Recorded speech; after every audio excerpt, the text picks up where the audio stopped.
Olá, irmãos. Sejam muito bem-vindos ao canal Palavra da Bíblia.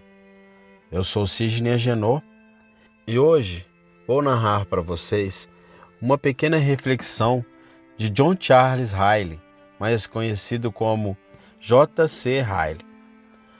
Apanhai as raposinhas. Apanhai-me as raposinhas que devastam os vinhedos, porque as nossas vinhas estão em flor. Cantares capítulo 2, versículo 15. Decidam de uma vez por todas, com a ajuda de Deus, a romper com todo e qualquer pecado conhecido, por menor que seja. Olhem para dentro de si mesmos, cada um de vocês. Examinem seu próprio coração. Encontram ali qualquer hábito que sabem ser errado à vista de Deus? Se sim, decidam imediatamente acabar com ele. Não existe nada que obscureça tanto os olhos da mente e mortifique tanto a consciência como um pecado tolerado. Pode ser que seja um pecado pequeno, mas nem por isso é menos perigoso. Um pequeno rombo afundará um grande navio.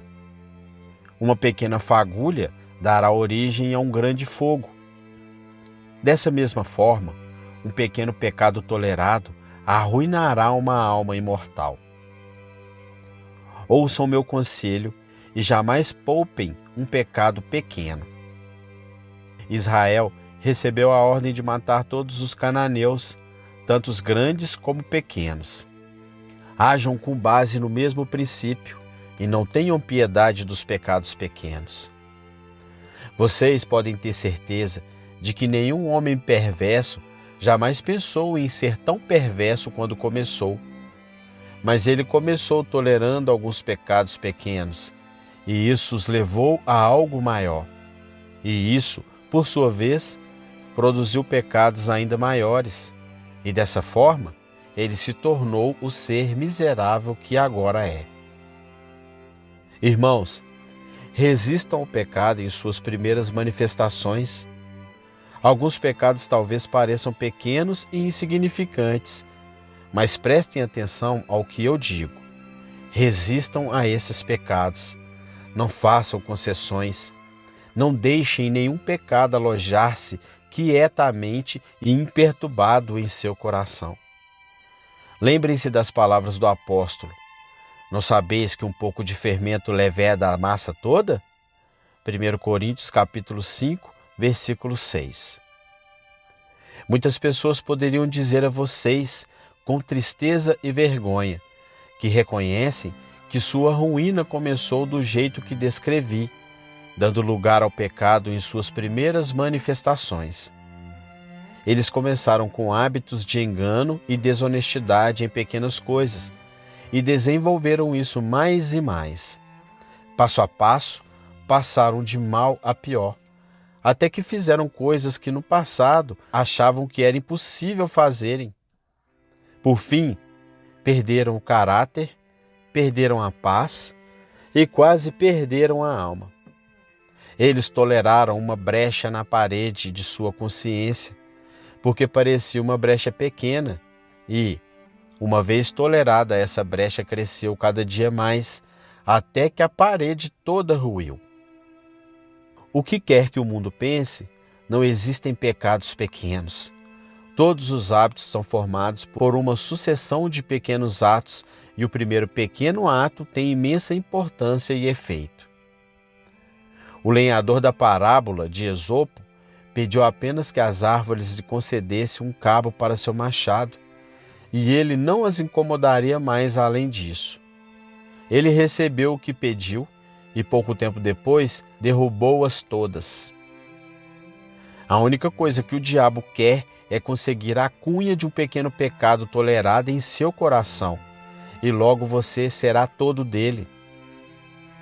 Este é um ditado sábio.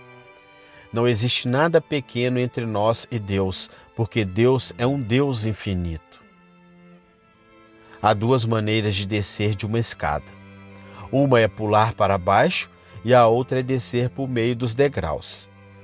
Ambas as maneiras trarão você para o chão. Dessa mesma forma, Há duas maneiras de ir para o inferno. Uma é entrar nele com os olhos abertos, pouca gente faz isso. A outra é descer até lá por meio dos passos dos pequenos pecados, e essa é a forma mais comum. Tolere alguns poucos pecados pequenos e logo você vai tolerar alguns mais. Certo pagão afirmou: quem é que se satisfaz com apenas um pecado? Se você tolerar pecados pequenos, a sua maneira de viver se tornará cada vez pior à medida que passar o tempo. Jeremy Taylor descreveu com muita clareza o avanço do pecado no homem.